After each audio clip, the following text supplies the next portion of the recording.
Hello दोस्तों, UPSC वाला के इस यूट्यूब चैनल में आप सबका बहुत बहुत स्वागत है। अब सिर्फ एग्जामिनेशन को, यूपीएससी के सिविल सर्विसेज एग्जामिनेशन को सिर्फ 6 महीने बचे हुए हैं और 6 महीने में आपकी क्या रणनीति होनी चाहिए यूपीएससी सिविल सेवा आईएएस 2023 में सफल होने के लिए 6 महीने की अद्भुत रणनीति के साथ मैं डॉक्टर सलीम आप सबके सामने हाजिर हुआ हूं। ठीक है, आज हम लोग यूपीएससी की इस 6 महीने की एक ऐसी स्ट्रैटेजी, एक ऐसी रणनीति को यहां पर डिस्कस करेंगे जिसको अपनाकर अगर कोई बिल्कुल फ्रेशर है जो कि अभी से तैयारी करना चाह रहा है या फिर जो ऑलरेडी पहले से तैयारी कर रहा है, सभी के लिए यह रणनीति बहुत ही ज़्यादा कारगर साबित होगी। बहुत ही साइंटिफिक रणनीति के साथ मैं हाजिर हुआ हूं और आप लोगों को, अगर आप लोगों ने इस बात का प्रॉमिस किया कि आप लोग मेरी हर बात को मानने को तैयार हैं और पूरी तरीके से खूब जोरदार मेहनत करने को तैयार हैं, तो यूपीएससी का प्रीलिम्स आपसे दूर नहीं रहेगा। और प्रीलिम्स ही क्या, आपका जो सिविल सेवक बनने का सपना है वो भी पूरा होकर रहेगा। ठीक है, तो हम लोग इस पर बात करते हैं। सबसे पहले बात तो वो दिन मई 28, 2023 रविवार का दिन होगा जिस दिन आपका एग्जाम होगा, यानी प्रीलिम्स जो एग्जामिनेशन डेट है, प्रारंभिक परीक्षा का जो एग्जामिनेशन डेट है वो 28 मई 2023 है। यही दिन होगा जिस दिन आपका भविष्य निर्धारित होगा। तो क्या आप लोग बिल्कुल तैयार हैं एग्जामिनेशन को बीट करने के लिए, एग्जामिनेशन को क्वालिफाई करने के लिए? ठीक है, अब बात करते हैं हम लोग कि क्या सर, बहुत सारे लोग ऐसा सोचते हैं कि 6 महीने में क्या सर हम लोग तैयारी कर सकते हैं? या बहुत इस वक्त ऐसा मौसम होता है कि दिसंबर का मौसम होता है, इस वक्त सबसे ज़्यादा जो स्टूडेंट होता है, जो अभ्यर्थी होता है, वो बहुत ज़्यादा एक डिप्रेशन मोड में, या कह सकते हैं कि मौसम भी इस तरीके से होता है, माहौल भी इस तरीके का होता है कि इस वक्त एक ऐसी पोजीशन में होता है कि उसे समझ में नहीं आता वो क्या करे, किस तरीके से करे। तो इस वक्त अगर आपके दिमाग में किसी भी तरीके का निगेटिव ख्याल आ रहा है कि आप कर सकते हैं या नहीं कर सकते हैं, डाउट आ रहा है, तो मैं आपको कह सकता हूं इस लाइन के साथ कि अगर आप सोचते हैं कि आप कर सकते हैं तो आप कर सकते हैं। अगर आपने ये डिसाइड कर लिया कि आप करने के लिए तैयार हैं तो कोई भी आपको सफल होने से रोक नहीं सकता। ये मेरा वादा है और इस बात को मैं ऑन रिकॉर्ड आपके सामने ये बात बोल रहा हूं।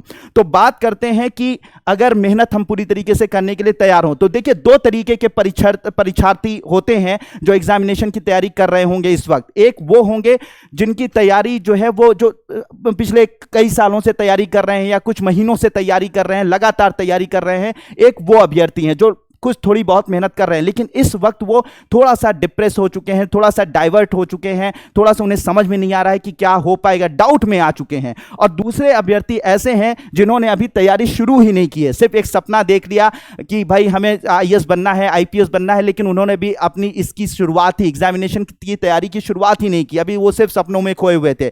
लेकिन मैं अभी इन दोनों तरीके के स्टूडेंट से मैं ये कह देना चाहता हूं कि अगर अभी भी आप डिसाइड कर लेते हैं और मेरी बताई हुई हर चीज को मानने को तैयार हैं और खूब मेहनत करने को तैयार हैं, तो अभी भी आपकी परीक्षा आप पास कर सकते हैं, अभी भी आप परीक्षा को क्वालिफाई कर सकते हैं। ठीक है, तो क्या रणनीति है, बहुत ही साइंटिफिक रणनीति लेकर हम लोग यहां पर आए हुए हैं। तो क्या रणनीति होनी चाहिए दोनों के लिए? मैं जिस तरीके के भी आप तैयारी करना चाहते हैं वो उन सभी तरीके के स्टूडेंट्स के लिए मैं ये रणनीति लेकर आया हूं। तो सबसे पहली बात है, कोई घबराने की जरूरत नहीं है, बिल्कुल परेशान होने की जरूरत नहीं है, बस मेहनत करनी है, खूब मेहनत करनी है और आपको सफल होना है। सफलता के लिए मेहनत करनी है, सिर्फ मेहनत इसलिए नहीं करनी है कि सिर्फ मेहनत कर रहे हैं, ठीक है, और अटेम्प्ट दे रहे हैं, नहीं सर, सफल होने के लिए मेहनत करनी है। ठीक है, तो इसके लिए हम लोग आगे बात करते हैं क्या रणनीति होनी चाहिए। तो मैं एक स्ट्रेटेजिकली रणनीति अभी से स्टार्ट बताऊंगा और साथ ही साथ एक सब्जेक्ट के बारे में बताऊंगा कि आपको दिसंबर में क्या करना है, जनवरी में क्या करना है, फरवरी में क्या करना है, किस तरीके की चीजें तैयारी करनी है, किस बुक लिस्ट से तैयारी करनी है, हर बात मैं आप लोगों को यहां पर बताऊंगा। ठीक है, तो चलिए हम लोग स्टार्ट करते हैं कि दिसंबर महीने, अब अगला महीना, क्योंकि सिर्फ 6 महीने बचे हुए हैं और अगला महीना जो आने वाला है वो दिसंबर है। दिसंबर में आपको क्या करना है? तो दिसंबर की अगर बात की जाए तो दिसंबर में जो आपको सब्जेक्ट लेना है वो इतिहास लेना है। इतिहास, प्राचीन, मध्यकालीन और आधुनिक इतिहास। ठीक है, और दूसरा जो सब्जेक्ट आपको लेना है वो भारतीय राज्यतंत्र और शासन, संविधान, राजनीतिक प्रणाली, पंचायती राज, लोक नीति, मतलब जिसे आप लोग पॉलिटी बोलते हैं, ठीक है, पॉलिटी बोलते हैं, तो उस भारतीय राजतंत्र और शासन को पढ़ना है। यानी ये दो सब्जेक्ट आपको दिसंबर में तैयार करने हैं। ये आपका टारगेट होना चाहिए कि दिसंबर में ये दोनों सब्जेक्ट को हमें फोकस करना है, तैयार करना है। अब देखिए सबसे बड़ी बात आती है कि सर ये तो बहुत बड़ा सब्जेक्ट है, इसे हम कैसे तैयार करेंगे? तो देखिए एक बात हमेशा अपने दिमाग में रखिए कि बहुत ज्यादा किताबों के चक्कर में, बहुत सारी इधर उधर की चीजों को पढ़ने के चक्कर में होता क्या है कि आप वो सारी मतलब आप बहुत सारी किताबों के चक्कर में पढ़ जाते हैं और फाइनली क्या होता है कि किसी किताब को बेहतर ढंग से नहीं पढ़ पाते हैं और इसी वजह से आपका सिलेक्शन रुक जाता है। मैं आपको मिनिमम कौन सी रिक्वायर्ड और मोस्ट इंपॉर्टेंट बुक्स के बारे में बताऊंगा जिसको पढ़ने से आपका सारा का सारा सिलेबस तैयार हो जाएगा और कम समय में और ज्यादा से ज्यादा आप आउटपुट ले पाएंगे और फाइनली जो है अपने आप को सेलेक्ट करा पाएंगे। और हमेशा याद रखिएगा हम लोग यहां पर सिलेक्शन के लिए पढ़ रहे हैं, हम लोग यहां पर ज्ञानी बनने के लिए नहीं पढ़ रहे हैं, सिलेक्शन के लिए पढ़ रहे हैं। तो मैं जो बुक लिस्ट लेकर आया हूं वो बुक लिस्ट अगर आप फॉलो करेंगे, मंथ वाइज फॉलो करेंगे, स्ट्रेटेजिकली फॉलो करेंगे तो ये एग्जामिनेशन कोई बहुत बड़ी बात नहीं है, आपका बहुत आसानी से निकल जाएगा। ठीक है, तो सबसे पहली बात तो दिसंबर का महीना होगा, आपको सब्जेक्ट उठाना है हिस्ट्री यानी इतिहास, प्राचीन मध्यकालीन और आधुनिक इतिहास उठाना है और साथ ही साथ पॉलिटी आपको उठाना है, भारतीय राजतंत्र और शासन, संविधान, राजनीतिक प्रणाली, पंचायती राज, लोक नीति, अधिकारों संबंधी सामान्य मुद्दे आदि उसे उठाना है। अब इसमें याद रखिएगा कोई भी सिलेबस अगर आप स्टार्ट करते हैं तो उसमें सबसे पहला आप जो काम करेंगे 2 से 3 दिन का वक्त देंगे।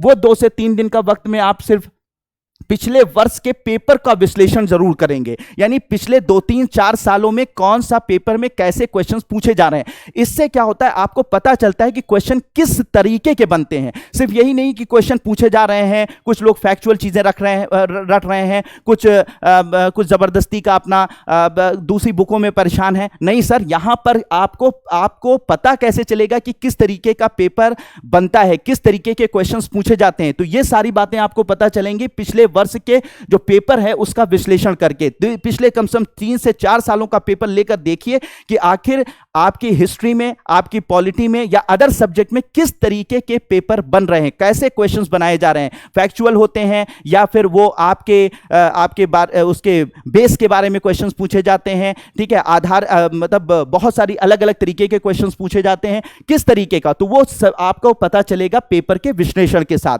ठीक है, तो पेपर का विश्लेषण कोई भी सब्जेक्ट स्टार्ट करने से पहले जरूर कर लें, यानी प्रीवियस ईयर का 3 से 4 साल का पेपर जरूर पढ़ लें। ठीक है, तो अब बात आती है कि सर इन दोनों अगर सब्जेक्ट को मैं दिसंबर में स्टार्ट करता हूं तो दिसंबर में स्टार्ट करने के लिए एग्जैक्टली हमें कौन सी बुक पढ़नी चाहिए। देखिए सर, भटकाव मत करिएगा, बहुत सारे लोग बहुत सारी बुक्स आपको बताएंगे। ठीक है, ये बुक पढ़ लीजिए, वो बुक पढ़ लीजिए, यहां से आता है वहां से आता है। नहीं सर, आपको बहुत ही सेंटर्ड मतलब होकर, बिल्कुल केंद्रित होकर पढ़ाई करनी है और फाइनली अपने आप को सेलेक्ट कराना। मैं बार बार कह रहा हूं, यहां पे हम सिलेक्शन के लिए बात कर रहे हैं, हम यहां पर जबरदस्ती एक दूसरी बुक पर कूदने की बातें नहीं कर रहे हैं, फालतू अपना समय खराब करने की बात नहीं कर रहे हैं। अगर जो मैं आपको बता रहा हूं, अगर ये बुक्स आप लोगों ने सिर्फ इन्हीं बुक्स पर आप कंसंट्रेट आप हुए, अच्छी तरीके से आपने पढ़ा और बार बार इनको रिवाइज किया तो जरूर से जरूर आपको सफलता मिल जाएगी। ठीक है, रिवीजन, अगर एक बार बुक खत्म हो जाती है फिर से रिवाइज कीजिए, फिर से रिवीजन बहुत जरूरी है।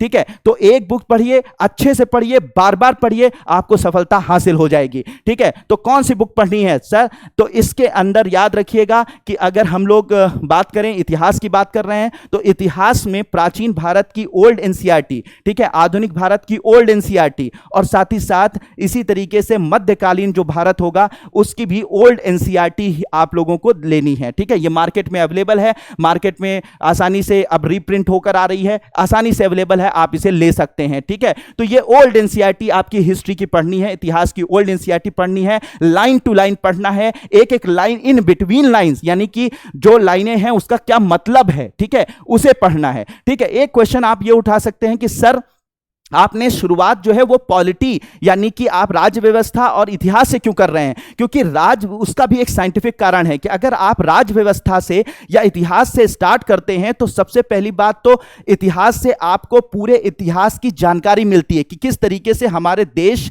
का विकास हुआ, क्या हमारे देश में क्या क्या घटनाएं घटी, कैसे कैसे हमारा देश जो आज भारत मौजूद है वो किस तरीके से बना। दूसरा, जो राज्य व्यवस्था आप पढ़ते हैं तो राज्य व्यवस्था से ही आप जो है वो वो फ्यूल लेंगे, आपको ऊर्जा मिलेगी, आपको ईंधन मिलेगा।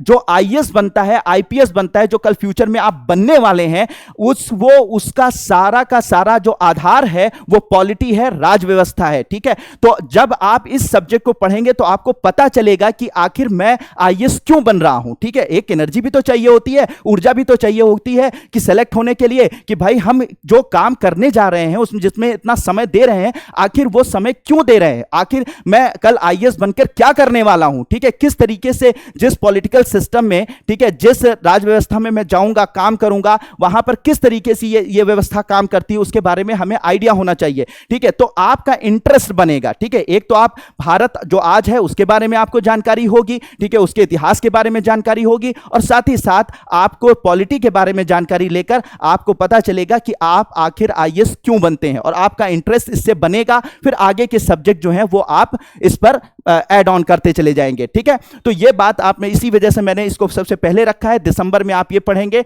आधुनिक भारत के इतिहास के लिए, क्योंकि सबसे ज्यादा क्वेश्चन इस पोर्शन से पूछे जाते हैं इतिहास में। तो आधुनिक भारत इतिहास के लिए आप स्पेक्ट्रम नाम की बुक आती है, इसे भी देख सकते हैं, इसे भी पढ़ सकते हैं। वैसे तो इसमें भी चीजें शामिल हो गई आधुनिक भारत का इतिहास, लेकिन और भी अच्छे तरीके से आप एक बार देख लीजिए, काफी कंसाइज, काफी बेहतर तरीके से इस बुक के अंदर दिया हुआ है। आधुनिक भारत के इतिहास स्पेक्ट्रम की बुक है। ठीक है, तो इसमें इसको आप पढ़कर आप अपनी जो भी थोड़े बहुत मतलब क्वेश्चंस अगर इधर उधर होते हैं तो उसको आप इस बुक से कवर कर सकते हैं इतिहास का।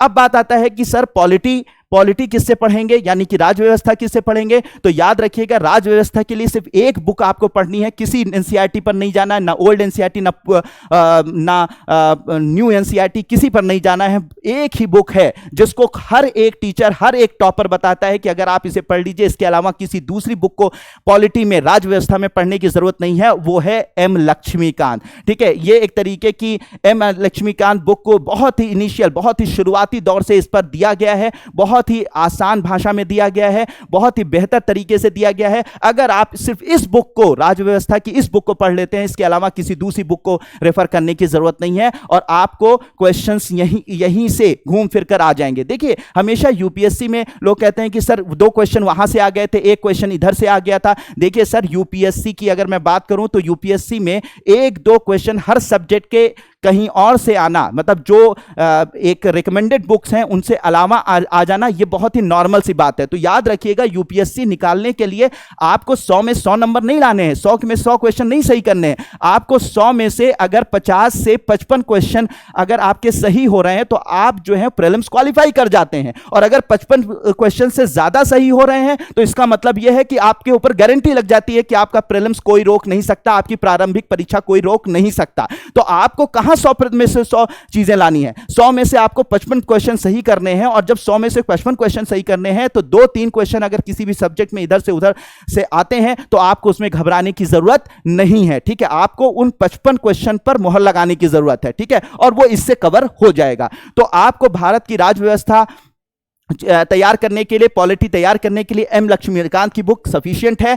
इसके अलावा जो है आप अखबार पढ़ते रहिए, न्यूज़पेपर पढ़ते रहिए। जो इवेंट पिछले 1 से 1.5 साल के अंदर, हमेशा याद रखिएगा, पिछले 1 से 1.5 साल के अंदर कोई भी इवेंट हुए हैं, अगर हमारी राजनीति में कुछ हुआ है, हमारे देश में अगर राष्ट्रपति चुनाव हुए हैं, ठीक है, हमारे देश में जो है वो उधर आपके स्टेट में चुनाव हुए हैं तो कैसे वो चुनाव होते हैं, ठीक है, अगर राष्ट्रपति का चुनाव होता है तो क्या कैसे चुना जाता है भारत का राष्ट्रपति, भारत का राष्ट्रपति जो है वो उसके क्या अधिकार हैं, भारत का राष्ट्रपति, तो आप उसके बारे में पूरी जानकारी लेंगे। तो पिछले 1 से 1.5 साल में जो भी इवेंट हुआ है ये आपको पुरानी मैगजीन्स में भी मिल जाएगा। और साथ ही साथ हाँ, न्यूज़पेपर तो पढ़ना स्टार्ट कर दीजिए, आज से ही न्यूज़पेपर पढ़ना स्टार्ट कर दीजिए। कोई भी एक नेशनल न्यूज़पेपर, ठीक है, जो कि पूरे ऐसा नहीं कि जो लोकल, जिसमें लोकल न्यूज़ रहती हैं उसकी बात मैं नहीं कर रहा हूं कि आपके शहर की, पता लगा इलाहाबाद की, प्रयागराज की कोई खबर छपी हुई हो, उस न्यूज़पेपर को ना लेकर अगर आप उन पेपर को लो जिसमें नेशनल न्यूज़ यानी कि जो राष्ट्रीय समाचार ज़्यादा हों,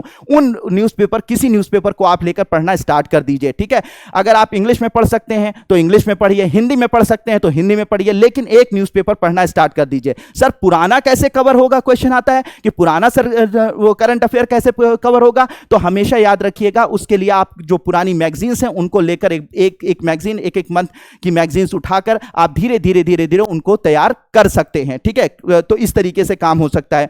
ठीक है, अब मामला यह होता है कि आप अखबार पढ़ रहे हैं, साथ ही साथ उसको भारत की राज्य व्यवस्था इस बुक से, मान लीजिए कोई भी इशू आ जाता है, मान लीजिए राष्ट्रपति का चुनाव आ जाता है, आप राष्ट्रपति का चुनाव आज करंट अफेयर में है, तो उस राष्ट्रपति के चुनाव को इस बुक में से उठाकर एक बार खूब अच्छे से पढ़ लीजिए और जो समसामयिक घटनाएं हैं उनके साथ जोड़कर पढ़ना सीख जाइए, और वो करते करते हो जाएगा। ठीक है, वो जो समसामयिक घटनाएं जो आपने न्यूज़पेपर में पढ़ा, जो आपने अखबार में पढ़ा, उसको राज्य व्यवस्था की बुक के साथ रिलेट कर लीजिए, उससे पढ़ लीजिए, तो आपका पूरा बेस भी तैयार हो जाएगा और आपका जो करंट है, जो समसामयिक घटना है, वो भी तैयार हो जाएगी। और इस तरीके से कोई भी क्वेश्चन आएगा उस टॉपिक से तो आप आसानी से कर लेंगे। फिर हम लोग आगे बढ़ते हैं। फिर आ जाता है जनवरी का महीना। काफी ठंड पड़ रही होगी, लेकिन इसमें आपको घबराना नहीं है, आपको परेशान नहीं होना है। आपको हिस्ट्री क्रिएट करनी है, इतिहास रचना है सर, इतिहास रचना है। ठीक है, 6 महीने के अंदर तैयारी करके आपको फाइनल सेलेक्ट होना है। ठीक है, फाइनली प्रीलिम्स क्वालिफाई करना है, उसके बाद मेंस क्वालिफाई करना है। अगर आप इतना तैयार कर लेंगे, प्रीलिम्स भी क्वालिफाई होगा और मेंस का आधार तैयार हो जाएगा। और अगर मेंस का आधार तैयार हो गया तो 3 से 3.5 महीने आपको मिलेगा प्रीलिम्स के बाद। आप आसानी से आंसर राइटिंग की प्रैक्टिस करके और जो बचे हुए टॉपिक्स हैं उनको तैयार करके आप मेंस भी क्वालिफाई कर सकते हैं। और ऐसा हर साल बहुत सारे स्टूडेंट करते हैं, लेकिन हम भटक रहे होते हैं, हम परेशान हो रहे होते हैं। हमें कोई दूसरा बता देता है कि इस बुक पे पढ़ लो, फिर हम उस बुक को पढ़ने लगते हैं। कोई बता देता है इस बुक को पढ़ लो, इस बुक को पढ़ने लगते हैं, और इसी में हम क्या करते हैं, अपना सारा समय व्यर्थ कर देते हैं। तो व्यर्थ नहीं करना है अपने आप को, हमारा समय बहुत कीमती है। हमें इस 6 महीने के अंदर ही प्रीलिम्स को क्वालिफाई करना है, प्रारंभिक परीक्षा को निकालना है। ठीक है, और इसके बाद मेंस भी निकालना है और फाइनल सेलेक्ट होना है। ठीक है, अब अगर हम बात करते हैं, मंथ आ जाता है जनवरी की अगर बात की जाए तो उसमें आप जो सब्जेक्ट पढ़ेंगे वो कला और संस्कृति होगी। ठीक है, बहुत इंपॉर्टेंट सब्जेक्ट है, एक्चुअली हिस्ट्री का ही पार्ट है, बट इससे क्वेश्चंस डायरेक्ट आते हैं कला और संस्कृति से। ठीक है, तो कला संस्कृति पढ़नी है। और भारतीय राजतंत्र और शासन संविधान, मतलब कि जो आपकी पॉलिटी है, राज व्यवस्था है, उसे जनवरी में भी कंटिन्यू रखना है। देखो हम लोग शुरुआत कर रहे हैं ना, तो शुरुआत में मैं आपको ये नहीं कह सकता हूं पूरा बोझ आप पर लाद दूं। धीरे धीरे आपकी जब प्रैक्टिस बनेगी, जब आपकी स्पीड बढ़ेगी, आगे हम लोग स्पीड और भी बढ़ा देंगे। ठीक है, बढ़ा देंगे, लेकिन शुरुआत आप इन 2 सब्जेक्ट के साथ आप करेंगे। और ये काफी लेंदी सब्जेक्ट्स हैं, काफी बड़े सब्जेक्ट हैं, इन्हें आप अच्छे से तैयार कर लेंगे और आपका इंटरेस्ट बन जाएगा, तो आगे तो हम लोग स्पीड बढ़ाकर आपसे वो सारा काम करवा लेंगे जो सफल होने के लिए जरूरी है। ठीक है, तो अब क्या है कि सब्जेक्ट कला और संस्कृति, और जनवरी में ही आपको पढ़ना है आपको पॉलिटी का बचा हुआ पार्ट, यानी पॉलिटी को 2 पार्ट में आप बांट लीजिए, राज्य व्यवस्था को 2 पार्ट में बांटे। आधा जो है आपका दिसंबर में खत्म होगा, आधा जो है वो जनवरी में खत्म होगा। ठीक है, तो सीधी सी बात है, राज्य व्यवस्था के लिए वही बुक, भारतीय राज्य व्यवस्था यानी कि लक्ष्मीकांत को पढ़ना है, और साथ ही साथ भारतीय कला का परिचय, ये 11th की बुक है। ठीक है, भारतीय कला का परिचय भाग 1। ठीक है, ये माना जाता है कि काफी अच्छी बुक मानी जाती है कला और संस्कृति के लिए, आर्ट एंड कल्चर के लिए। आप इसे आसानी से पढ़ सकते हैं, ये आपको इंटरनेट पे भी अवेलेबल हो जाती है और साथ ही साथ इसका प्रिंट भी मार्केट में प्रिंटेड फॉर्म में भी मौजूद रहती है, तो इस बुक को आप देख सकते हैं। फिर हम लोग नेक्स्ट मंथ चलते हैं।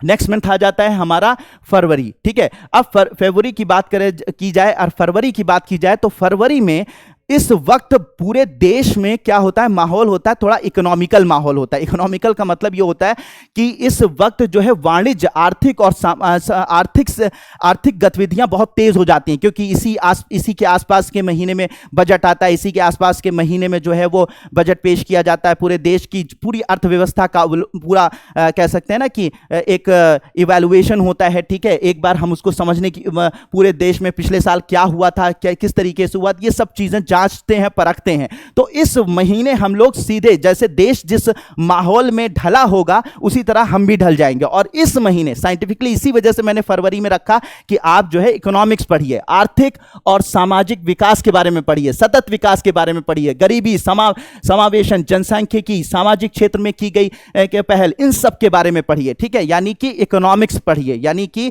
अर्थव्यवस्था पढ़िए। ठीक है, क्योंकि उसी वक्त सारा का सारा करंट में आपको अर्थव्यवस्था की की चीजें दिखाई पड़ेंगी। जब आप समय अखबार उठाएंगे तो आपको अर्थव्यवस्था से जुड़ी हुई खबरें उस महीने ज्यादा आपको दिखाई पड़ेंगी। तो आप उस महीने इसके बारे में पढ़ाई करिए, ठीक है। जो कोई भी अगर टॉपिक आता है तो उसे आप आसानी से पढ़ सकते हैं। अब उसके लिए सर पढ़ना क्या पड़ेगा, ठीक है। हाँ, और दूसरा जो सब्जेक्ट हम लोग उठाएंगे भारत और विश्व का भूगोल, क्योंकि भारत और विश्व का भूगोल जो है वो उसमें इकोनॉमिकल ज्योग्राफी यानी कि एक कह सकते हैं आर्थिक भूगोल का भी एक पार्ट होता है, जो बहुत बड़ा पार्ट होता है, उसमें से क्वेश्चंस पूछे जाते हैं, ठीक है। तो इसके अलावा एग्रीकल्चर यानी कृषि से भी क्वेश्चन पूछे जाते हैं। तो ये सारी चीजें जो हैं वो आप भारत और विश्व का जब भूगोल पढ़ रहे होंगे तो आर्थिक भूगोल और साथ ही साथ आर्थिकी ऑलरेडी आप पढ़ रहे हैं, यानी कि आर्थिकी के बारे में ऑलरेडी पढ़ रहे हैं, तो दोनों जब मिला के पढ़ेंगे तो आपका समय कम लगेगा। इसीलिए मैंने कहा था कि आपको बहुत साइंटिफिकली मैं बताऊंगा कि आपको किस महीने क्या पढ़ना है, ठीक है। और साथ ही साथ अखबार में उसी महीने बजट आया रहेगा, उसी महीने जो है वो इकोनॉमिक सर्वे आया रहेगा। तो जब आप सारी चीजें एक साथ मिला के पढ़ेंगे तो आपका समय भी कम लगेगा, ठीक है। और साथ ही साथ आप अच्छी तरीके से चीजों को रिलेट भी कर पाएंगे और आसानी से उसको तैयार भी कर पाएंगे, ठीक है। इसी वजह से मैंने आपको इस महीने में कहा है कि आप अर्थव्यवस्था पढ़िए और साथ ही साथ भूगोल के अध्ययन कीजिए, भारत और विश्व का भूगोल पढ़िए, ठीक है। और इसके साथ ही साथ इस महीने आप स्टार्ट कर देंगे सीसैट की प्रैक्टिस करना। हिंदी माध्यम के जो छात्र होते हैं उनकी जो सबसे बड़ी समस्या ये होती है, देखिए सीसैट सिर्फ क्वालिफाइंग है, ठीक है, सिर्फ आप उसमें कुछ नंबर पाकर क्वालिफाई करने के लिए ही वो एग्जाम है, लेकिन इसके बावजूद भी बहुत सारे हिंदी माध्यम के छात्र जो होते हैं वो सीसैट में फेल हो जाते हैं, ठीक है। और वो जीएस में ठीक ठाक कर रहे होते हैं लेकिन सीसैट में फेल हो जाते हैं। तो सीसैट की प्रैक्टिस फरवरी से स्टार्ट कर दीजिए। अगर बहुत आप वीक हैं, बहुत कमजोर हैं, तो आप जनवरी से भी स्टार्ट कर सकते हैं, लेकिन कम से कम फरवरी से तो सीसैट की प्रैक्टिस पेपर्स, पुराने पेपर्स, नए पेपर्स, साथ ही साथ बहुत सारे प्रैक्टिस पेपर्स जो है मार्केट में अवेलेबल हैं, उससे आप सीसैट को बिल्कुल इग्नोर करने की जरूरत नहीं है, आप उसे स्टार्ट कर सकते हैं। बिल्कुल फरवरी से तो करना ही करना है, जनवरी से भी आप कर सकते हैं अगर आपका बहुत ज्यादा ये सेक्शन कमजोर है। रोज कुछ नहीं, आधे घंटे, एक घंटे आधे घंटे जो है प्रैक्टिस करते रहिए, आपका काम हो जाएगा, ठीक है। इसके अलावा फिर बात आती है कि क्या पढ़ें, इकोनॉमिक्स में क्या पढ़ें, यानी अर्थव्यवस्था में क्या पढ़ें। तो इसमें सारी आपको नई एनसीईआरटी पढ़नी है, ठीक है। इसमें आपको 9th, ठीक है, और साथ ही साथ 10th की एनसीईआरटी पढ़नी है, 11th की एनसीईआरटी पढ़नी है, 12th की एनसीईआरटी पढ़नी है। लेकिन 12th की एनसीईआरटी में याद रखिएगा कि ये समष्टि अर्थशास्त्र होता है, सिर्फ इसे पढ़ना है। एक व्यष्टि अर्थशास्त्र होता है, इसे आपको नहीं पढ़ना है, यानी कि मैक्रो इकोनॉमिक्स पढ़नी है, माइक्रो इकोनॉमिक्स नहीं पढ़नी। इसके अलावा ये जो बुक्स आपको दिख रही हैं, इसी वजह से मैंने बुक्स का भी दिखा दी है कि कौन सी बुक्स आपको पढ़नी है। जब आप बाजार में उसको खरीदें या ऑनलाइन डाउनलोड करें तो आपको पता होना चाहिए कौन सी बुक्स हैं, ठीक है। तो ये 4 बुक्स आपको पढ़नी है अर्थव्यवस्था के अंदर। ये एनसीईआरटी है, नई एनसीईआरटी है, अर्थशास्त्र, ये 9th, 10th, 11th, 12th की एनसीईआरटी है, इनको आपको पढ़ना है, ठीक है। इसके अलावा जब बजट आएगा तो बजट के वक्त में एक वेबसाइट होती है इंडिया बजट करके, इंडिया की बजट की एक वेबसाइट होती है। तो ये उसमें हमारी जो वित्त मंत्री हैं उनका चेहरा लगा हुआ है, प्रधानमंत्री मोदी जी का लगा हुआ है, और वहां पर यूनियन बजट 2023 के साथ 23-24 टाइप का कुछ लिख कर आ जाएगा जब नया बजट आएगा। तो ऐसे समय पर ये वेबसाइट को जरूर करें, ये दोनों लैंग्वेज में अवेलेबल होती हैं, ठीक है। आप इस वेबसाइट पर चले जाएं। इस वेबसाइट पर जो है वो पूरे के पूरा जो बजट आया हुआ होता है उस बजट का एक समरी दी होती है, ठीक है। साथ ही साथ इकोनॉमिक सर्वे आता है, ठीक है, उस इकोनॉमिक सर्वे की समरी दी हो, आर्थिक सर्वेक्षण हिंदी में बोलते हैं। तो आर्थिक सर्वेक्षण और जो बजट देश का होता है उसकी समरी दी होती है। तो उस समरी को इस वेबसाइट से डाउनलोड कर लें और उसका प्रिंट निकलवा के पढ़ें। और ऑलरेडी ये मार्केट में, अगर आप दिल्ली वगैरह में रहते हैं, तब इलाहाबाद, प्रयागराज में रहते हैं या किसी ठीक ठाक शहर में रहते हैं, तो वहां पर प्रिंटेड भी मार्केट में ये मौजूद होती है, आप वहां से खरीद भी सकते हैं। नहीं है तो आप जाइए, इसका प्रिंट निकाल लीजिए, लेकिन सिर्फ आपको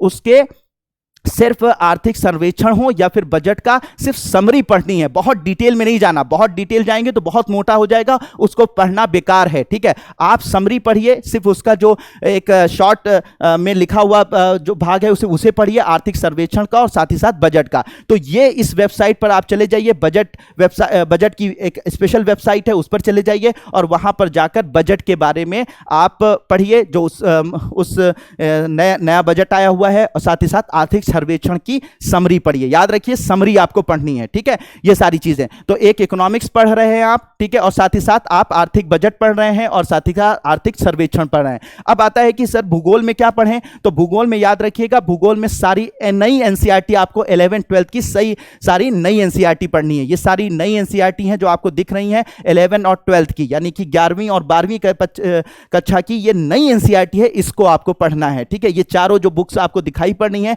इन्हीं बुक्स को आपको खरीदना है, इन्हीं बुक्स को आपको पढ़ना है। भूगोल के अंदर बहुत बेहतरीन लिखी हुई है, इसमें कोई डाउट नहीं। आप अगर इसे बहुत अच्छे से लाइन टू लाइन अगर पढ़ने की कोशिश करते हैं तो किसी बुक की जरूरत नहीं होती है, कम से कम प्रीलिम्स क्वालिफाई करने के लिए तो नहीं होती है। सारे क्वेश्चंस आपको इसी से रिलेटेड, यहीं से रिलेट होकर मिल जाते हैं, ठीक है। इसके साथ जो है वो आप एक ऑक्सफोर्ड का स्टूडेंट एटलस ले लीजिए, भारत संस्करण, ठीक है। इसे आप ले सकते हैं, किसी भी कंपनी का ले सकते हैं। एक एटलस आपके पास होना चाहिए, क्योंकि जब आप ज्योग्राफी पढ़ते हैं तो आपको देखना होता है कहां पे पठार है, कहां पे पहाड़ हैं, कौन सी नदियां हैं, कहां से नदियों का उद्भव हुआ है, कहां पर वो मिल रही हैं, ये सारी चीजें पढ़नी होती हैं। तो थोड़ा सा आप जब एटलस से पढ़ते हैं तो आप रिलेट कर पाते हैं, आपको वो डायग्राम्स दिखाई पड़ते हैं, वो कहां से उसका उद्भव हुआ है, कहां उसका वो मिलती हैं, कहां पर ऐसा, तो ये सारी चीजें वहां पर दिखाई पड़ती हैं। उनको थोड़ा ढूंढ ढूंढ के अच्छे से पढ़ना है। यहां पर यह समझिए, ये 4 एनसीईआरटी अगर आप रिलेट करके पढ़ेंगे, आप एटलस के साथ पढ़ेंगे तो सर समय लगेगा, ठीक है, मेहनत लगेगी, लेकिन अगर आपने मेहनत और समय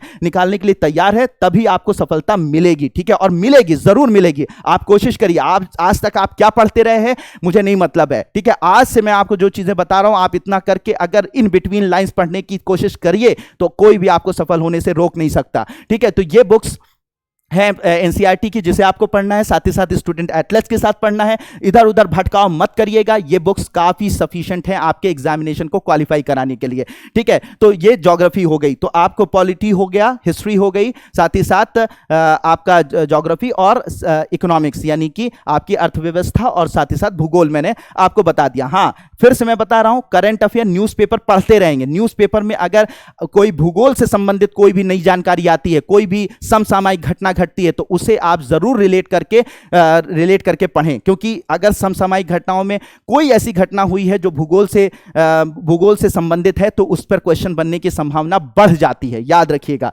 ठीक है। तो आपको वो पढ़ते रहना है, ठीक है। एक कोई मैगजीन भी ले सकते हैं करंट अफेयर्स के लिए, वो भी सही है, लेकिन न्यूज़पेपर बहुत ही बेहतर होता है, न्यूज़पेपर का कोई मुकाबला नहीं है, ठीक है।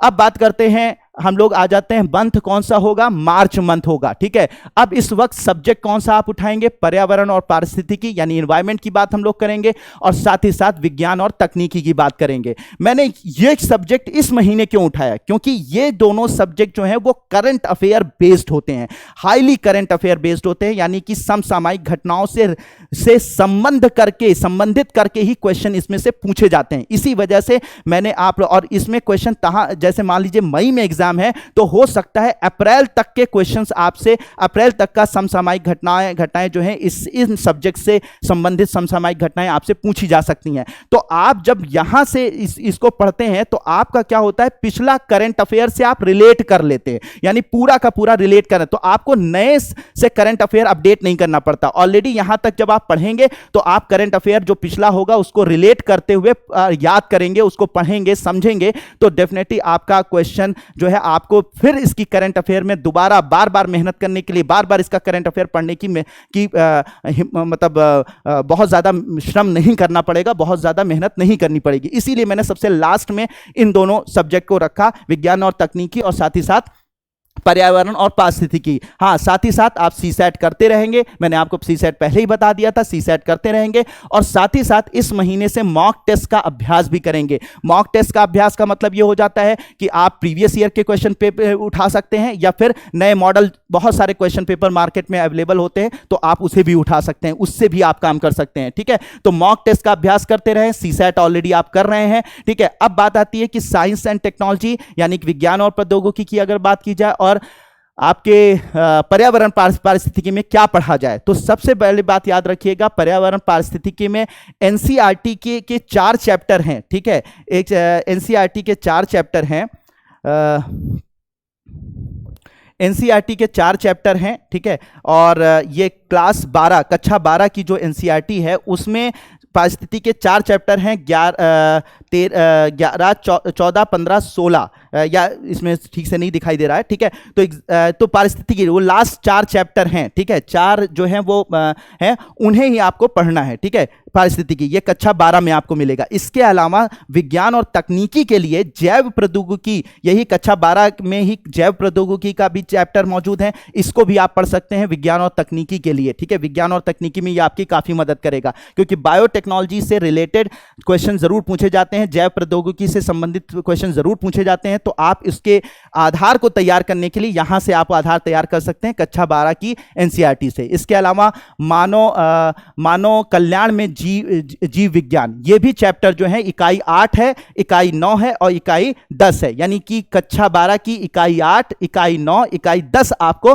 तैयार करनी है विज्ञान और तकनीकी के लिए, और साथ ही साथ आपके पर्यावरण और पारिस्थितिकी के लिए आपको तैयार करनी है। तो ये सारी चीजें जीव विज्ञान की ये कक्षा 12 की बुक ये इस तरीके से दिखाई पड़ती है। मैं एक एक चीज इसलिए कि आपको ढूंढने की जरूरत ना पड़े, आप कंफ्यूज ना रहें, ठीक है, परेशान ना रहें कि ये वाली बुक है कि ये वाली बुक है, बहुत ज्यादा कंफ्यूजन आपको रहता है, आप बहुत ज्यादा परेशान होते हैं। परेशान ना रहें, ये बुक है और साथ ही साथ इसमें ये चैप्टर्स आपको देखने हैं, ये इकाइयां देखनी है, इकाई 8, इकाई 9, इकाई 10 आपको देखनी है, ठीक है। तो ये चीजें आप करेंगे पारिस्थितिकी और विज्ञान और तकनीकी के लिए। अब बात आती है कि ज्यादातर जो क्वेश्चंस पूछे जाते हैं विज्ञान और तकनीकी की मैं बात करूं या फिर एनवायरनमेंट की बात करूं, पर्यावरण की बात करूं, तो ज्यादातर क्वेश्चन जो आते हैं वो आते हैं करंट अफेयर से, यानी समसामयिक घटनाओं से पूछा जाता है क्वेश्चन। अगर मान लीजिए कोई जीन चिकित्सा है वो मशहूर हुई है, ठीक है, कोई जीन चिकित्सा तकनीक है, मान लीजिए कि जीन चिकित्सा तकनीक है, उसका नाम है क्रिस्पर, ठीक है, तो ये क्रिस्पर तकनीक अगर मशहूर हुई है, अगर ये करंट अफेयर में रही है पिछले 1 साल में, पिछले 2 सालों में,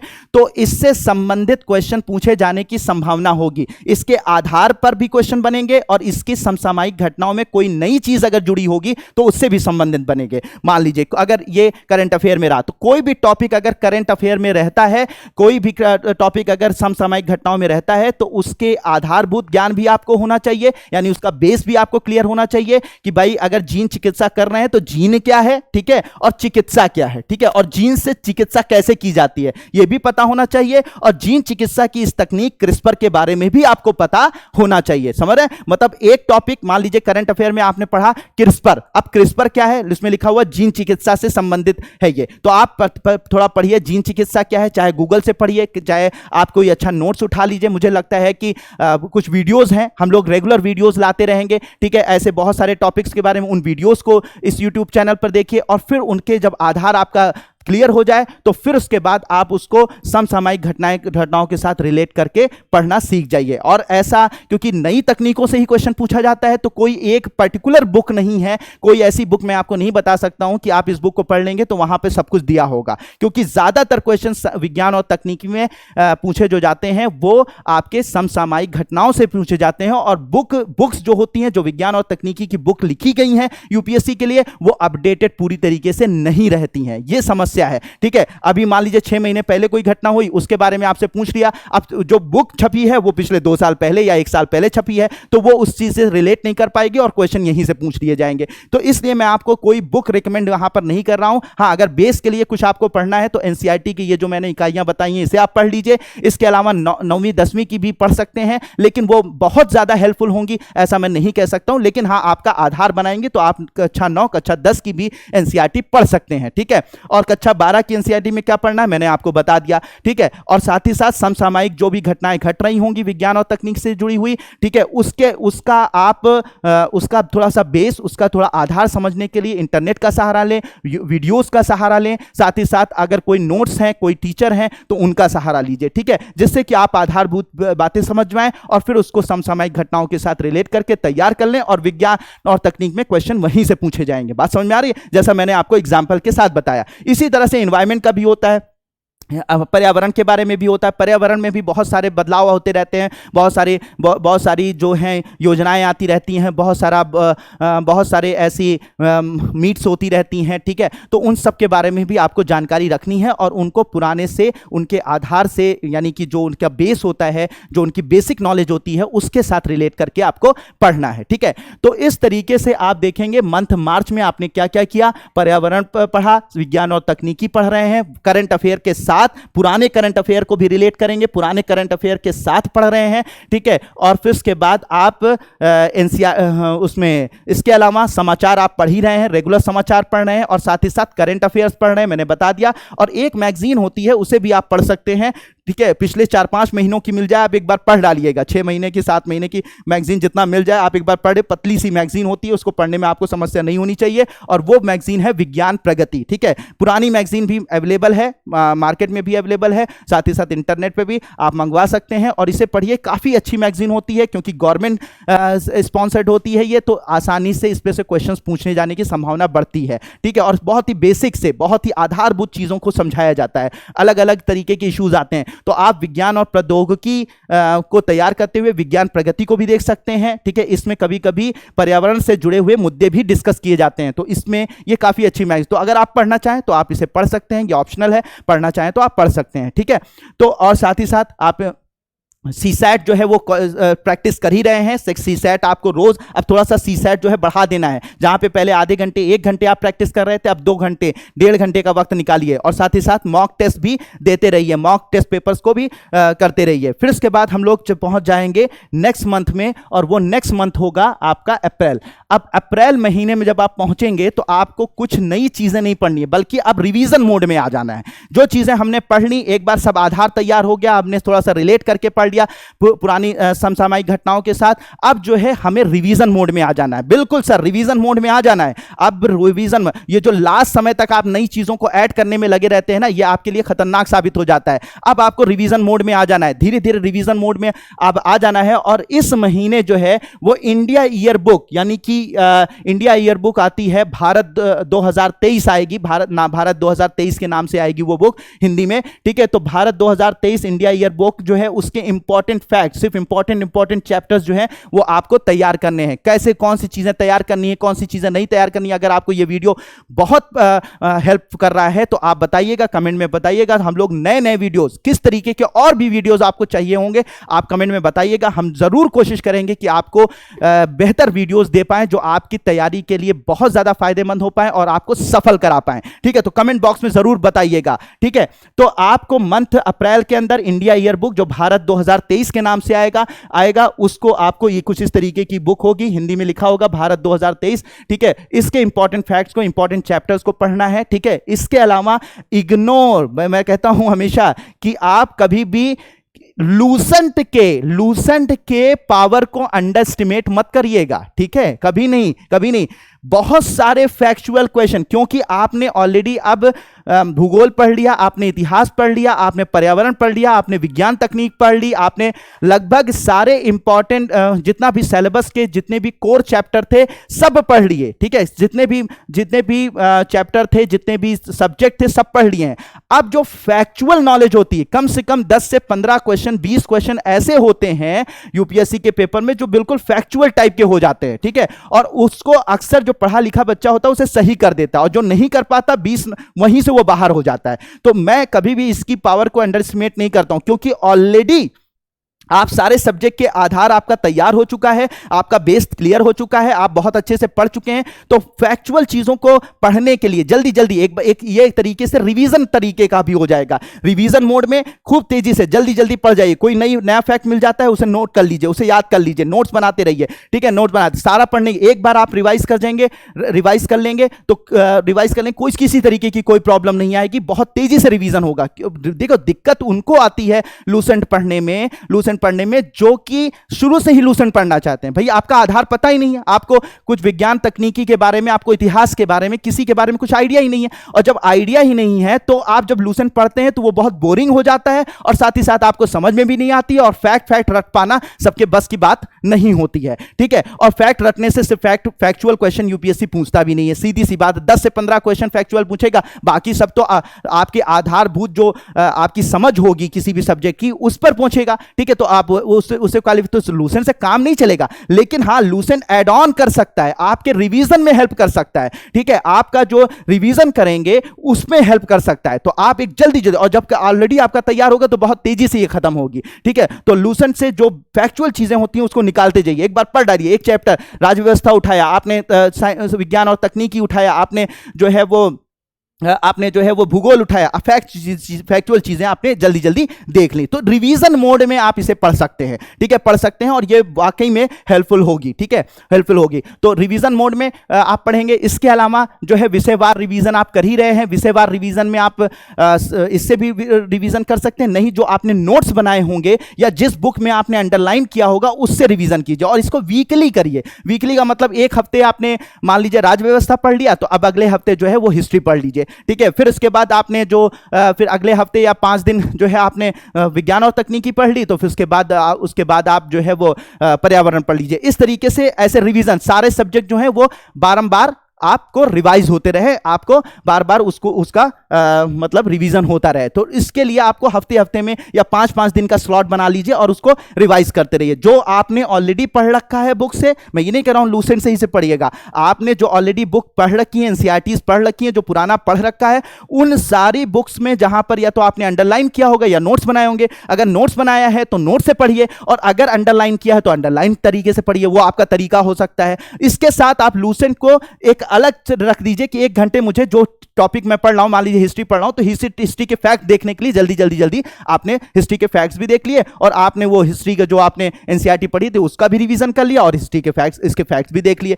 तो फैक्ट देखने के लिए ये बुक सही है। इसके अलावा रिवीजन आपको जो पहले आपने पढ़ा है उसी को रिवाइज करना है, बार बार रिवाइज करना है, ठीक है, बार बार रिवाइज करना है। मॉक टेस्ट का अभ्यास करते रहेंगे, सीसैट चलता रहेगा, ठीक है, इसमें किसी तरीके की कोई गुंजाइश नहीं होगी, ठीक है। रोज एक पेपर लगाने की कोशिश करिए, एक पेपर लगाने की कोशिश करिए, ठीक है। अब आ जाता है नेक्स्ट मंथ, जो आता है वो आ जाता है मई, ठीक है, यानी कि वो महीना जहां पर जिस महीने में आपका एग्जाम होना है। अब जिस महीने में आपका एग्जाम होना है, ठीक है, नर्वसनेस बढ़ेगी, आप परेशान होंगे, होगा नहीं होगा। सर आपने बहुत, अगर जिस तरीके से मैं आपको बता रहा हूं, आपने अपना 100% दिया है, जैसे मैंने बताया 100% दिया है, तो आपको घबराने की जरूरत नहीं है। आप सिर्फ कर्म कर सकते हैं, ठीक है, लेकिन फल जो है वो आपको भविष्य में जरूर मिलेगा, और मिलेगा नहीं मिलेगा इसकी चिंता खत्म करके सिर्फ अपने कर्म पर विश्वास करिए। आपने अगर 100% दिया हुआ है तो सफलता आपको जरूर हासिल होगी। जैसा बताया गया, अगर आपने किया है तो कोई आपको सफल होने से रोक नहीं सकता है, ठीक है। तो इस महीने आप कुछ भी नया नहीं पढ़ेंगे, सिर्फ साप्ताहिक विषयवार रिवीजन करते रहेंगे। एक 5-5 दिन का स्लॉट बना लिया, 5-5 दिन में आप एक सब्जेक्ट को उठाते जाते हैं, एक सब्जेक्ट को रिवाइज करते जाते हैं, एक सब्जेक्ट उठाते जाते हैं, एक सब्जेक्ट को रिवाइज करते जाते हैं, रिवाइज करते जाते हैं। इस तरीके से काम कर, जो पढ़ लिया है उसी को बार बार जितनी बार रिवीजन आपका होगा उतनी ज्यादा सफलता के चांस बढ़ जाएंगे। सुन लीजिए, जितनी बार आप रिवीजन करेंगे उतने सफलता के चांस आपके बढ़ेंगे। फिर से मैं बता रहा हूं, जितनी बार आप रिवीजन करेंगे सफलता के चांस आपके बढ़ेंगे, ठीक है। आप नई चीज ऐड करेंगे, नई चीज ऐड करेंगे और उसे याद नहीं रख पाएंगे तो सफलता नहीं मिल सकती। जो चीजें मैंने पढ़ रखी हैं, पुरानी पढ़ रखी हैं, उसी को बार बार रिवाइज, क्योंकि आपको एग्जामिनेशन हॉल में रिकॉल करना है, ठीक है, आपको फिर से याद करना है, ठीक है। वो सारी चीजें तभी हो पाएंगी जब आपके दिमाग में वो बार बार चीजें रिवाइज हुई हैं, ठीक है। तो रिवीजन करते रहना है, ठीक है। सीसैट का प्रैक्टिस बढ़ा देनी है, इस वक्त सीसैट की प्रैक्टिस तेज कर देनी है। मॉक टेस्ट रोज देना है, अब 2-2 पेपर आप कर सकते हैं, जितनी आपकी कैपेसिटी हो उस कैपेसिटी के साथ मॉक टेस्ट दे दीजिए। मॉक टेस्ट के बारे में भी एक बात मैं बता दूं आपको, ठीक है, मॉक टेस्ट में आपके नंबर नहीं आ रहे हैं, बिल्कुल परेशान होने की जरूरत नहीं है। सुन लीजिए, मैं इस बात को ऑन रिकॉर्ड कह रहा हूं, आपको मॉक टेस्ट में नंबर नहीं आ रहे हैं, कोई बात नहीं। आप मॉक टेस्ट इसलिए दे रहे हैं क्योंकि आपको प्रैक्टिस हो रही है, आपको एग्जामिनेशन हॉल की प्रैक्टिस हो रही है, आपको क्वेश्चन देखने का तरीका पता चल रहा है, आपको क्वेश्चन को डील करने का तरीका पता चल रहा है। लेकिन मॉक टेस्ट में आपका कितने नंबर आ रहे हैं, कितने क्वेश्चन आप सॉल्व कर पा रहे हैं, उस पर परेशान मत होइएगा। याद रखिएगा, आपके जो क्वेश्चंस होंगे यूपीएससी के पेपर में, जो सिविल सेवा की जो परीक्षा होगी, प्रारंभिक परीक्षा होगी, उसका जो पेपर होगा, उसका क्वेश्चन और किसी भी मार्केट में मौजूद जो भी मॉक टेस्ट मौजूद हैं उनके क्वेश्चन में जमीन आसमान का फर्क नजर आएगा, ठीक है। बहुत ही ज्यादा बैलेंस और बहुत बेहतरीन तरीके से यूपीएससी अपना पेपर तैयार करता है, बिल्कुल घबराने की जरूरत नहीं है, ठीक है। यहां पर जो भी पेपर अवेलेबल होते हैं उसमें बहुत सारे टफ क्वेश्चंस डाले जाते हैं, बहुत सारी उसकी अपनी एक अलग दुनिया है, तो उसमें उसके चक्कर में हम नहीं पढ़ेंगे। हाँ, बस हम मॉक टेस्ट इसलिए दे रहे हैं कि थोड़ा सा हमें पता चलता रहे, कुछ नई बातें पता चलती रहे, हमें एग्जामिनेशन में क्वेश्चन डील करने का तरीका हमें मालूम हो, ठीक है, ये इसलिए हम मॉक टेस्ट दे रहे हैं। लेकिन अगर नंबर कम आ रहे हैं तो आपको घबराना नहीं है। इस नंबर से, इस क्वेश्चन से यहां पर आने में, बहुत सारे ऐसे स्टूडेंट को जानता हूं जिनका जो है मॉक टेस्ट जो वो देते थे तो उनमें क्वेश्चन वो बहुत कम कर पाते थे, बहुत कम नंबर आते थे, और वो प्रीलिम्स ही नहीं, फाइनल वो उसी साल, जिस साल उनके नंबर प्रीलिम्स के मॉक टेस्ट में कम आते रहे, उसी साल वो फाइनल सेलेक्ट होके गए, फाइनल उनको सफलता मिली। तो बिल्कुल परेशान होने की जरूरत नहीं है। मॉक टेस्ट में नंबर नहीं कम आ रहे हैं, कोई दिक्कत नहीं। मॉक टेस्ट मैं इसलिए दे रहा हूं क्योंकि मैं चीजों को डील करना सीख सकूं, ठीक है, एग्जामिनेशन को, अपनी परीक्षा को डील करना मुझे आ सके। लेकिन इसकी वजह से आप घबराएं नहीं। अच्छे नंबर आ रहे हैं, बहुत अच्छी बात है, बुरे नंबर आ रहे हैं, कोई बात नहीं, हम आगे। असल एग्जाम उसी दिन होगा जिस दिन यूपीएससी का पेपर आप एग्जामिनेशन हॉल में बैठकर देंगे, ठीक है। तो इसलिए परेशान होने की जरूरत नहीं है। लेकिन मॉक टेस्ट से अभ्यास करते हैं, आप अभ्यास के लिए काम कर रहे हैं, ठीक है। आप यहां पे इसकी वजह से आप क्वालिफाई नहीं करेंगे, ठीक है। तो अब मॉक टेस्ट सिर्फ अभ्यास के लिए करें और अभ्यास की तरह से ही उसको डील करें, उससे ज्यादा मत करिए, ठीक है। तो मई 2023 आ जाएगा और फाइनली जो है आपको, आप जिस दिन एग्जामिनेशन में जाएंगे, अपने आप को कूल करिए, अपने आप को बिल्कुल शांत रखिए। आपने बेहतरीन वक्त दिया है अपने पढ़ाई को, बहुत मेहनत की है और बहुत अच्छे तरीके से मेहनत की है। अब आप जो है सिर्फ सफलता के लिए एग्जामिनेशन में बैठेंगे, बिल्कुल फ्रेश होकर बैठिए। आपने बहुत मेहनत की, अपना बेस्ट दे दिया। अब जो है सफलता आपके भगवान पे, आपके ईष्ट पर, आपके खुदा पर डिपेंड करती है। और फिर उसके बाद आपको, और वो खुदा, आपका भगवान, आपका ईष्ट आपको नाराज नहीं करेगा। आपकी इतनी मेहनत को देखते हुए वो कभी भी आपको नाराज नहीं करेगा, आपको कभी दुखी नहीं करेगा, आपको सफलता मिलकर रहेगी। ये मैं अपने एक्सपीरियंस से बता रहा हूं कि आपको सफलता मिलकर रहेगी, कोई रोक नहीं सकता, ठीक है। तो बात यहां पर यह आ जाती है कि आपको मेहनत करते रहना है, खूब मेहनत करते रहना है, खूब अच्छे से, लेकिन ईमानदारी से मेहनत करते हैं। कुछ लोग क्वेश्चन पूछेंगे, सर कितने घंटे पढ़ें? मैं घंटे इस वजह से कभी नहीं बताता हूं क्योंकि घंटे डिपेंड करते हैं हर एक इंसान की जो क्षमता है उस पर डिपेंड करते हैं, ठीक है। घंटे ऐसे, कोई एक बुक को हो सकता है कि 10 घंटे में खत्म कर ले, कोई एक बुक को 3 दिन में खत्म करे, कोई एक बुक को सिर्फ 5 घंटे में खत्म कर ले। तो सबकी क्षमता अलग अलग होती है। तो आप अपनी क्षमता पहचानिए कि आप जो है वो, आपको एक टारगेट दे दिया गया है कि ये टारगेट है, इस महीने आपको ये कंप्लीट करना है। अब उसके लिए आपको 12 घंटे बैठना पड़े, आपको 6 घंटे बैठना पड़े, या आप 3 घंटे पढ़कर भी काम चला ले रहे हैं, आपका सिलेबस पूरा हो जा रहा है, अच्छे से हो जा रहा है, चीजें समझ कर आप पढ़ पा रहे हैं, तो आप सफिशिएंट है, वो आपके लिए सफिशिएंट। किसी के लिए 3 घंटे सफिशिएंट है, किसी के लिए 8 घंटे, और किसी के लिए हो सकता है 12 घंटे भी सफिशिएंट ना हो। तो वो आप अपनी क्षमता देखिए। इसलिए आप अपने आप को, आप कहते हैं ना कि अपने आप को खुद देखिए, ठीक है, अपनी खुद ही पहचानिए, सेल्फ पहचानिए कि भाई हमारी क्या कैपेबिलिटी है, उस हिसाब से आप डिसाइड कीजिए। फिर भी अगर ऑन एवरेज पूछा जाए तो कम से कम 8 से 10 घंटे, 6 घंटे, 8 घंटे तो आपको होना चाहिए। अब 12 घंटे, 14 घंटे, 16 घंटे वाले भाई, मैं सीधी सी बात है कि जो सफल होते हैं वो बोलने को कुछ भी बोल सकते हैं, बट उसकी मैं कोई मतलब उसको इंडोर्स नहीं करता हूं उनकी बातों को। तो ठीक है, कुछ लोग होंगे 16 घंटे भी पढ़ते होंगे, लेकिन मैं जो मैंने देखा है, बहुत सारे सफल विद्यार्थियों को देखा है, बहुत सारे एक्सपीरियंस के साथ मैं बोल रहा हूं, 6 से 8 घंटे अगर कोई अच्छे से पढ़ रहा है, क्वालिटी दे रहा है अपने एग्जाम, मतलब अपनी पढ़ाई में, तो डेफिनेटली उसका सिलेक्शन होता है, ठीक है। तो बिल्कुल परेशान नहीं होना है,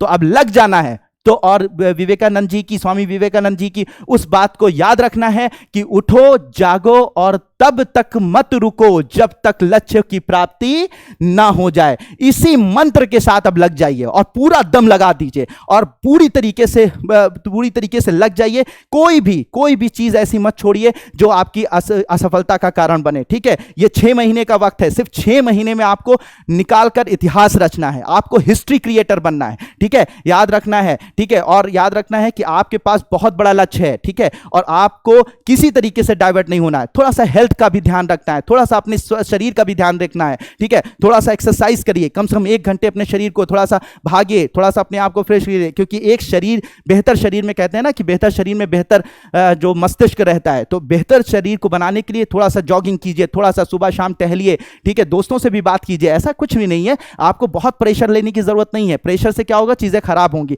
आपको सिंसियर बनना है, सीरियस नहीं बनना है, सिंसियर बनना है, ठीक है। यानी कि आपको गंभीर इस तरीके से नहीं बनना है कि हमेशा बिल्कुल उसी में लगे रहना है, ठीक है। आपको सिंसियर बनना है। अपना काम कर लिया, टाइम बचा है, मूवी भी देख रहे हैं, थोड़ा सा खाना पीना भी खा रहे हैं, थोड़ा सा जॉगिंग भी कर रहे हैं, सब कुछ कर रहे हैं, ठीक है।